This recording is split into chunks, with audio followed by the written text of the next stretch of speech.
Oh yeah. There's a guy called Atul Gawande, who's the professor of surgery at Harvard. And the World Health Organization asked him to help them put down the number of deaths from surgery. A lot of people were dying from surgery. And they asked him if he could find out what was wrong, investigate hospitals worldwide, find out what was wrong, and help reduce the number of deaths. They gave him 8 hospitals worldwide, you know, America, India, Africa, Australia, to sort of experiment with. And so what he did, what all smart people do, I think, before you start looking at your own problem, you figure everybody's looked in your area and it's overfished. So what you do is you look in somewhere where everybody else isn't looking. Stupid people look where everybody's looking because they find comfort in that. Smart people look where nobody else is looking because they know they'll have it to themselves. So Atul Gawande, he didn't look in medicine for the problem, for the answer to the problem. He went to the aviation industry, another high-risk industry, and he talked to the chief safety officer at Boeing, and he asked him, what have you done to reduce deaths in airliners? And the guy said, okay, first what we did is you go right back to the beginning and you start again. You don't start solving a thing until you define a thing. And you keep it simple, he said. And here's an absolute thing I know for definite, is smart people know simple works, stupid people think complicated works. So stupid people are impressed by complicated things. They use complexity the way a squid uses ink. Smart people know you can't really move until you've gone beyond complexity to simplify things. And that's difficult. It's simple, but it's not easy. Anyway, so Atul Gawande talks to the chief safety officer at Boeing, and the chief safety officer at Boeing said, we found in the airline industry there's 3 main problems. There's problems of ignorance, problems of technology, and problems of ineptitude. So he said, we looked at that, and everybody tries to solve the first 2 of those. Everybody tries to solve problems of ignorance by training. They train the crew, and they train the crew, and they make the training periods longer, and they make them more intense, and they train, but it didn't really have a lot of effect. So we did number 2, problems of technology.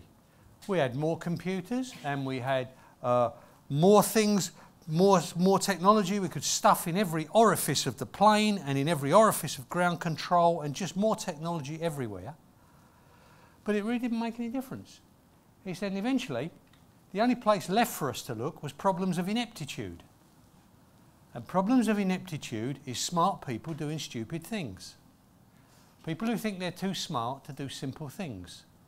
People who've learnt the language, learnt the jargon, learnt all the long words, who now think we are sophisticated and we don't have to do the simple things anymore. So he said, we looked at that, problems of ineptitude, and we made people do simple things. They hated it, but we made them. We made the flight crew, before every flight, the pilot, the co-pilot, the engineer, would all have to do a call and response with each other before the plane took off.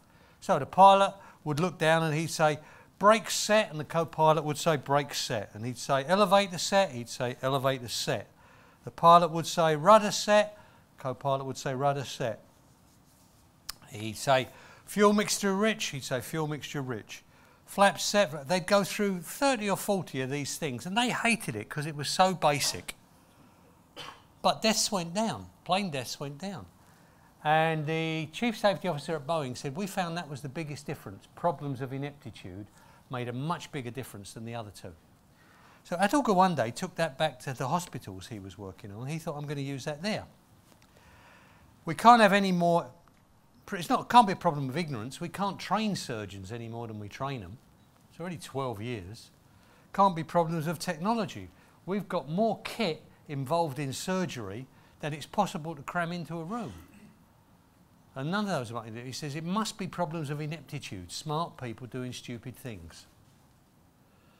So he said, what we're going to do is copy the airline industry. We're going to get the surgeon, we're going to get the anaesthetist, we're going to get the head nurse, and we're going to make them do a call and response before the operation.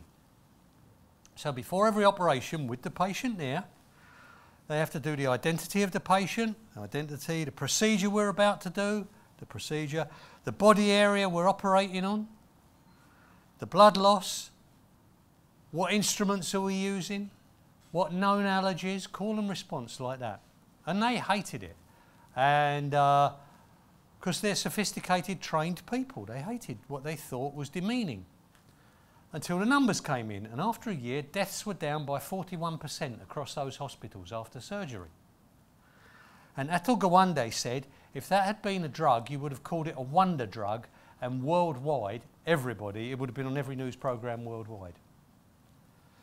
So, learning for us from that, in my business, is in advertising particularly, I think in everywhere, but certainly in advertising, we've got smart people doing stupid things. That's why you've got ad blocking, that's why most advertising doesn't work, most of it's crap, most of it you wouldn't know, it washes over you like wallpaper. Because it's smart people doing stupid things. Smart people, people who think they're smart, want it to be as complicated as possible because that means they're clever. Whereas the really smart people, no, you've got to go beyond complicated to get to simple. Einstein said, if you can't explain it to an 11-year-old, you haven't really understood it. And we've got a huge industry today of people who can do it but can't explain it to an 11-year-old because they're doing it like robots. They're learning the words, they're not learning the thinking, so they're not capable of outthinking each other. They're all just desperately trying to copy each other like a herd, which is why everything looks like everything else. And everybody's missed the basics of what we're supposed to be doing. Nobody knows what the basics are anymore. If you go into an ad agency now, into a creative department in an ad agency, and you ask them what's their job, they'll tell you it's content curation, it's heuristics, it's algorithms, it's big data, it's native advertising, it's storytelling, it's mobile optimized, wearable tech, cross-platform, rich media. Or they might tell you it's SEO, CRM, CSR, CTR, CMS, UGC, KPI or ROI. For me, the only 3 letters missing is WTF.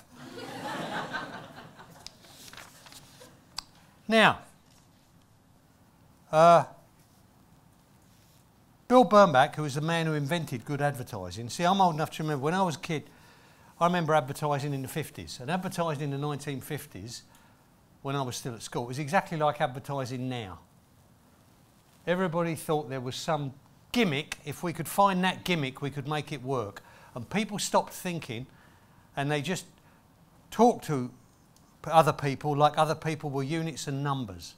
And Bill Bernbach was the first guy in the 60s, when I was a kid at art school, in the 60s, to talk to people like they were human beings and to treat them like they were as intelligent as we were and to use what we do to realise we're talking to 55 million little units just exactly like us out there. And if it makes us laugh, it will make them laugh. And what works with us will work with them. Bill Bernbach was the first guy to do that. That's why you got... that's why you haven't got that Mad Men shit, which is all 1950s. Bill Bernbach was the guy who invented good advertising. And they asked Bill Bernbach about what creativity was. And Bill Bernbach said at the time, it may well be that creativity is the last unfair advantage we're legally allowed to take over the competition. It may well be that creativity is the last unfair advantage we're legally allowed to take over the competition. So creativity, properly defined, is a legal unfair advantage. It's not art direction, it's not copywriting, it's not any of that wank. It's actually, whatever area you're in, a legal unfair advantage. Now, Edward de Bono said there are a lot of people calling themselves creative who are actually merely stylists. What you call a creative department is actually merely stylists. What you call art galleries is actually merely style. It's not really creativity. If you want to read about real creativity, read Steve Jobs' biography that Walter Isaacson wrote. There's about 30 great creative ideas in there from Steve Jobs. Ways to outmaneuver the competition, ways to outthink other people, ways to revolutionise 4 complete industries. If you really want to learn creativity. So, Anyway, if advertising is a legal unfair advantage, whatever area you're in, and creativity, as Edward de Bono talks about it, is an adjective, not a noun. So you can do whatever job you do creatively. And if you're going to be any good, you do whatever job you do creatively. Another word for that is entrepreneurial, and another word for that is street smarts. I got an advantage, I grew up in East London. Got another advantage, my art school was in New York. So 2 out of 2, I learned street smarts. So I know outthinking other people. That's where I live, that is creativity. And it is a competition. Now that's the fun. That's not a problem, that's the fun. If you want to be any good, people like Alex Ferguson, Pep Guardiola, you know the competition is the fun. Now, how do you beat other people, if that's the fun? You're not going to do it, as I said, by doing what everybody else does. You're not going to solve a problem at the level you created it. You're going to need to move upstream and solve a problem before you get to that level. Upstream thinking. You're going to need to change the problem in order to solve it. So what do I mean by that? A simple example. 2 explorers walking through the jungle and they hear a tiger roar. And they hear the tiger running towards them, and one explorer gets down and starts putting on a pair of running shoes. And the other explorer says, "You're crazy, you'll never outrun a tiger." And he says, "I don't have to outrun the tiger, I just have to outrun you." That's what I mean by creativity. You never solve a problem without running a tiger, but if you change the problem, get upstream of the problem, if the tiger's got someone to eat, it doesn't have to be me. Get upstream of the problem, I've changed the problem and solved a different problem, so that problem didn't occur. In advertising, if we're going to be competitive, what does the problem look like in advertising terms? Every year in the UK, and by the way, you, like everybody else, all knew more about advertising before you got into advertising. What everybody does is immediately they get into marketing or advertising, they start to forget they're human beings and start to think they are marketing scientists dealing with data and numbers. So you've lost your ability to actually deal with your raw material, which is people. But if we look at the problem where the opportunity exists for unfair advantage, in the UK every year, £18.3 billion are spent on all forms of advertising and marketing. Of that, 4% is remembered negatively, 4% is remembered positively, 7% is remembered negatively, 89% isn't noticed or remembered. So what do we think the problem might be? The 4% is remembered positively? Nope, can't be that, that's working. The 7% is remembered negatively? That's what stupid people think the problem is. But it actually isn't, because it's remembered. It can work. Go compare. We don't like it, but it can work. What about the 89% that isn't noticed or remembered? What chance has that got of working? The square root of fuck all. That's 17 billion quid pissed away by so-called experts. Now, we don't understand, obviously, how the media works. So let's go back to basics and take a look at what the media is and how the media works. Sorry you've got to look at my back, but I've got to draw this down here.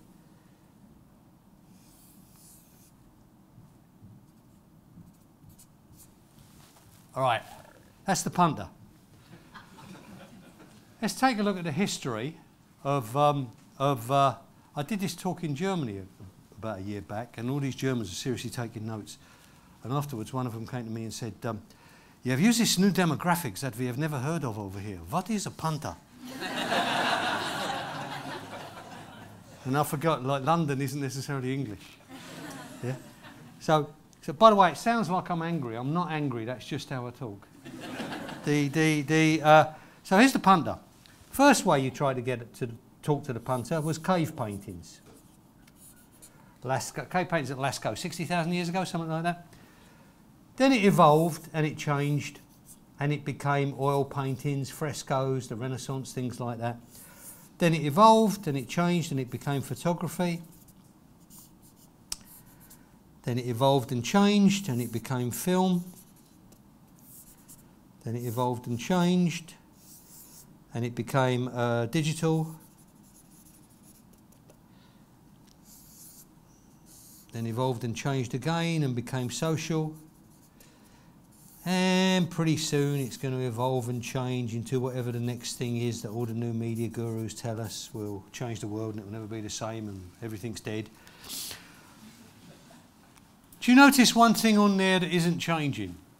One thing on there that hasn't changed, one thing on there that will never change, one thing on there that's unchangeable.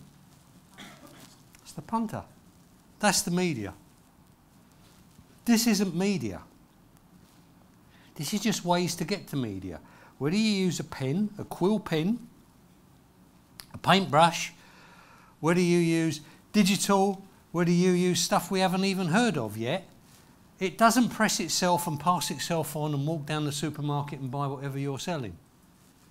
All that happens here. If that doesn't pass it on, it doesn't get passed on.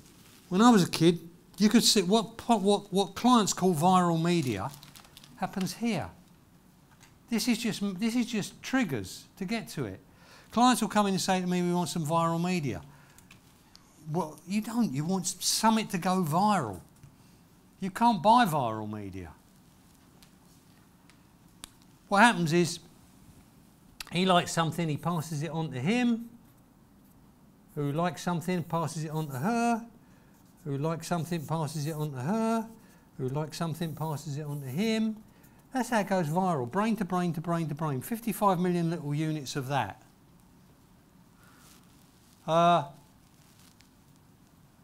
Viral, people think viral is technology, and this is what screwed everybody up. Everybody's scared stiff of being left out of the technology, and they've ignored the thinking about what Bill Bernbach calls simple, timeless human truths. Behavioural economics is described as human understanding for business advantage. Okay, you want business advantage, you need human understanding. You need human understanding, that's simple, timeless human truths. It's there, it's not here. This is just the latest fashion. All everybody's desperately keeping up with at the moment is scared stiff FOMO, fear of missing out. Scared stiff to be left out of the latest fashion. Now, I'll give you for instance of what I mean. Can you play that video, please? Just watch this, not the pictures, just listen to the soundtrack.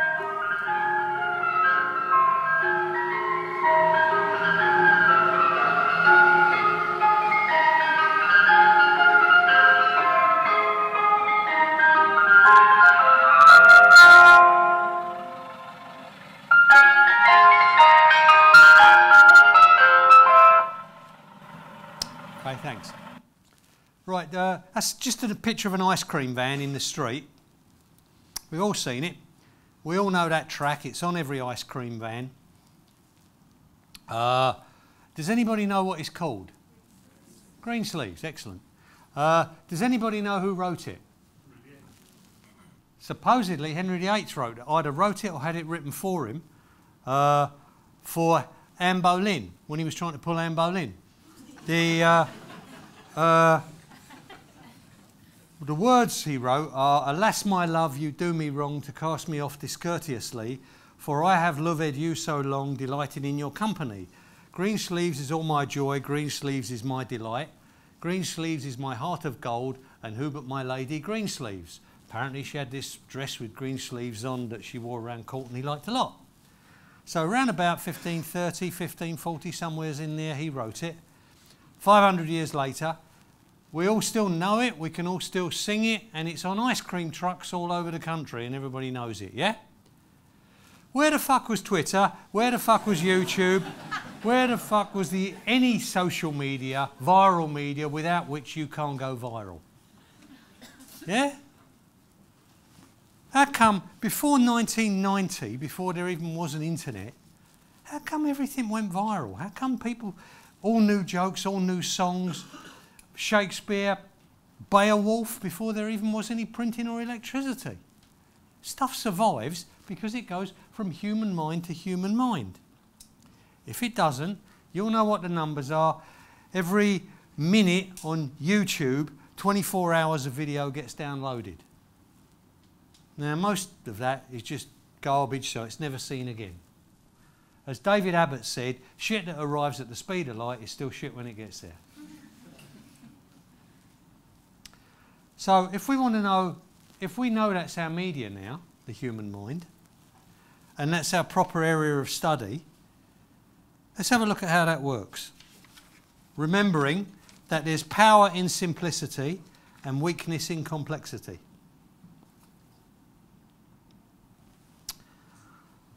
Every interaction, people, you know, all the new media gurus have just discovered that advertising is a conversation. Well, congratulations, everything's a conversation. And every conversation you'll ever have works exactly like this, from the moment you're born till the moment you die. You must have impact, you must have communication, and you must have persuasion. And it must work that way round. If you haven't got those three things, nothing happens. If you haven't got impact, nothing happens at all. Because nobody knows you're there, nobody knows nothing's gone on. If you've got impact, but nobody knows what you want, it's like an explosion going off. I know something's happened, but I don't know what it wants. Someone just yelling in, wah! You know, I don't know what you want. I know you're there, but I don't... Right. But if you speak in the language I understand, we've got impact, we've got communication. Great. Now, how do you get me to do what you want? Well, always, and you knew this before you got into advertising, it's always, what's in it for me? Why should I do it? Now, you know, we'll have fucking degrees in this stuff, but you knew it before you got into advertising. People go to college to learn, take degrees in this. But you knew it before you got into advertising. You knew it before you got into advertising, and it's everything you'll ever have in your life. If I'm at home on a Wednesday night watching a midweek match on the telly and I want a cup of tea, this is every single area of your life. I'm watching a midweek match on the telly and I want a cup of tea, but I don't want to get up and go to the kitchen in case I miss a goal. But the wife's sitting there and she's not watching the football. She could make me a cup of tea. So what are the odds? If I sit there and wait and hope and determine that she should make me and it's only fair she should make me a cup of tea, nothing happens. I've got to get on the radar. So I've got to say, Kath, and in the end she goes, what? I've got impact, I'm on the radar.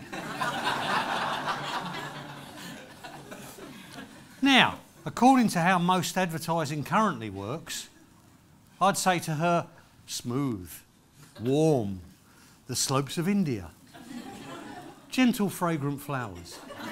Anything but ask her for a fucking cup of tea.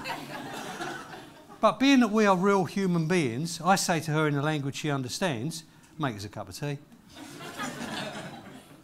I've got impact, I've got communication. She now knows what I want, but she doesn't know what's in it for her yet. So she says, why don't you make it yourself?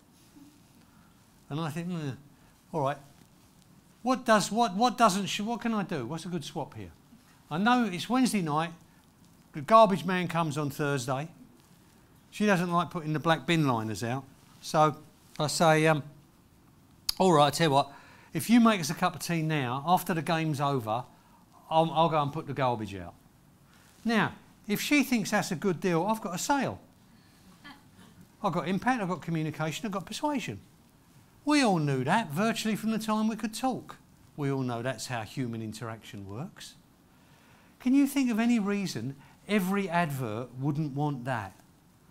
Can you think of any reason you'd be doing an advert that says, I don't want impact or communication, but I don't want anybody to see it, I don't want anybody to know what it's saying, but I want them to be persuaded. I want the people who don't see it and don't know what it said to be persuaded. You're going to write that on a brief? I don't think so. You're going to write on a brief, we don't want persuasion or communication, but we want impact. We want the ad to go off and everybody to see it and jump, but we don't want them to know what we're saying. I don't know. Yeah, nobody writes that on a brief. This is like your airplanes crashing because pilots wouldn't do call and response, or surgeons. Clever people, people who think they're clever, won't do simple things. So this doesn't happen. So 89% of advertising isn't noticed or remembered because people don't do that. And what happens is, this is the checklist that you should run. Simple thing you used to do before you ever got into advertising. This is the checklist that you should run on all work that is shown to you, on all work that you brief, on anything that you're doing. Have we ticked those 3 boxes? Oh, that's too simple for us, we won't do it. So then you're part of the 18.9, you're part of the 89% that doesn't get it, because this is all too simple for you.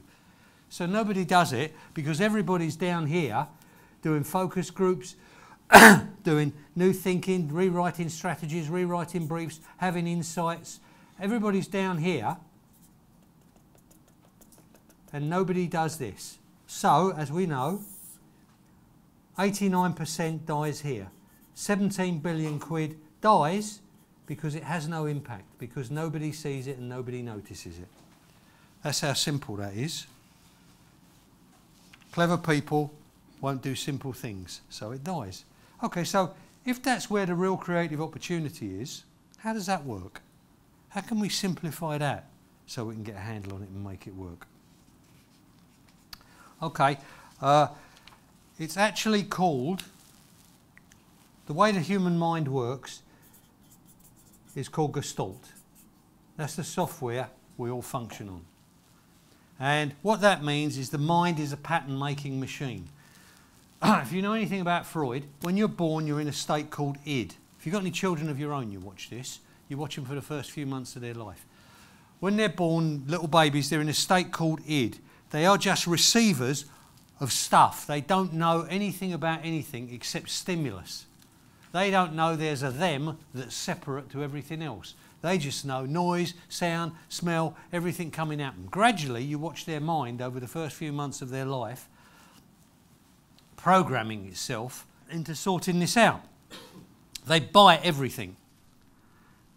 They bite their fingers, they bite their toes, they bite their blanket, they bite their crib, they bite their toys. This is their mind programming itself to learn that if I bite it and it hurts, it's me. If I bite it and it doesn't hurt, it's not me. That's why I can move this, but I can't move that. Because this is me, and that's not me. That's moving from id to ego. Ego just means I am. Me is separate to the world. The mind, the binary software. Binary, black, white, left, right, up, down, hot, cold, fast, slow. Opposites. You sort opposites, really. That's the only way your mind can work at that speed. So, Gestalt, the mind is a pattern-making machine. It sorts everything really fast. If I do that, how many digits did I hold up? You probably know 10, but you didn't have time to count them. 1, 2, 3, 4, 5, 6. You went 2 hands, 5 on each, 2 5s are 10. Mind does it like that. Your mind sorts out major groups, major groupings. Less than 50 is one thing, over 50 is another. And that's how the mind works. So now, what use is that to us? Why should we care about that? Okay. Here's your average. I'll give you 2 answers here. I'll give you the punter's version, and I'll give you one you can talk to clients about. Rory Sutherland said, creative people have a fear of the obvious, but they must sell their work to people who have a love of the obvious. That's where this is really obvious with clients, explaining why you don't want to do the obvious to a client who thinks, why not? Everybody else is doing it. This is explaining why you don't, so a client knows there's actual monetary value in doing the opposite of everybody else, rather than safety in just clinging on doing the same as everybody else. Imagine if this was a commercial break. First commercial, second commercial, third commercial, fourth commercial, fifth commercial, sixth commercial, seventh commercial. Now, the break's over. You go to bed. Tomorrow morning you get up, go to the supermarket. Which one of those commercials is most likely to have survived that erosion process in your mind? Is it the first circle, which won a DNA at Cannes last year? Or is it the second circle, which has got a great soundtrack? Or the third circle, which has got a famous actor in? Or the fifth one? which is very pretty, or this, which was shot by Ridley Scott. Which commercial is which commercial are you most likely to remember out of that lot? We all know it. In real life, we all know it. Before we got into advertising, now if I asked a bus driver or a housewife this, they'd say, don't be a prat. But we're sophisticated advertising people, so we don't think like that. We never have that. We don't do that because we're all too busy doing that. Yeah? Creative people have a fear of the obvious, so they do that. You show it to the client says, fuck off, no one's doing that, I'll look stupid. So the client holds hands with all the other clients in his sector. That doesn't look like my sector. That's what everybody else in his sector is doing. And now, which one is your client? You don't know, nobody knows. He might as well have kept the money in his trousers. Now, why does that work? In real life, you know that works. Now knowing about Gestalt, you know the mind is a pattern-making machine. The mind picks everything that looks like one way and everything that looks another way. That's why that stands out, because what happens in the real world, if this was a commercial break, here's your mind, and first commercial, second, third, fourth, fifth. If there's 20 commercials, let's call it 20 commercials. And I had another one, same as the rest. What share have I got? 1 out of 20.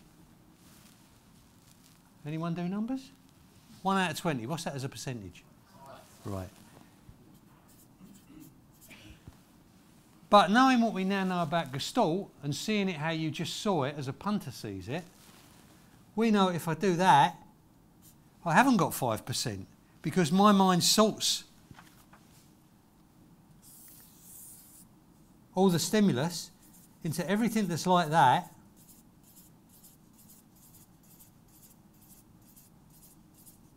and everything that's not like that. So now what share have I got? Without doing, it's not scientific, but just as a rough guide, without doing anything else, I've got half your mind. Just because I've didn't do everything else in your mind. Really good book called Positioning by Rees and Trout. When you position yourself, you reposition the competition. There's an example of it. Correctly position yourself, you reposition the competition. If you can do that with a client, if you can take your, and this is really the big strategic issue is that, not fucking about executional issues. The big strategic issue is giving yourself a position. When you position yourself, you reposition everyone else. So when Volkswagen positioned itself as a small, reliable, sensible car, it repositioned Detroit as worn out, silly tin. And then you see what happened. If you study your history with Avis, if you study what Steve Jobs did to PCs, if you study, go back and see how great marketing people by positioning themselves, they reposition the competition. Now, clients don't want to do this because this is scary. To position yourself, you have to separate yourself off from everybody else. Otherwise, you haven't positioned yourself. And for clients, that's very scary, to separate yourself off. I'll give you, for instance, of what I mean. Anybody here do American history at uni? Okay, this is not for you, this question. Anybody here know a lot about American history? Okay, if you do, if you know, okay, not for you either. For all the rest of you, standard ordinary English people, who don't know much, but you know a bit. Well, we know a bit, but we don't know it in detail. Hold your hand up if you know the answer. Don't shout out, just hold your hand up, because you'll spoil it if you shout out. But just hold your hand up if you know the answer. Who was the 44th President of America? The 44th. Just hold your hand up if you know the answer. Obviously those two guys will know, but the rest of you... Okay, we don't know the answer, yeah? Okay, let me ask you a different question. Hold your hand up if you know who was the first black president of America. Now that's the same bloke. What I did was in positioning myself, I repositioned the competition. I repositioned the competition as one mass of old white guys. By positioning myself, now Hillary Clinton will do, Maggie Thatcher did the same over here with women, Hillary Clinton maybe will do the same with women over there. By positioning yourself in a way to differentiate yourself off from everybody else, you reposition everybody else as just one mass. Once I do that, then Clinton is the same as Bush, is the same as Abraham Lincoln, is the same as FDR, is the same as they're just a load of old white guys. I'm the only black one. Now, very hard for a client, because you know a client's going to be saying to you, oh, I don't know if we want to mention that he's black. Well, I think they might spot it. So I think you've really got to take that decision. Do you either want to get yourself another candidate who's white, or if you want to go with this guy, take that and turn it into a massive fucking positive. Now, that's the kind of difficult conversation you have with your clients when you position yourself and reposition them. But if you do that, you own, by owning the question, you own the context. By owning the context, you own the mind.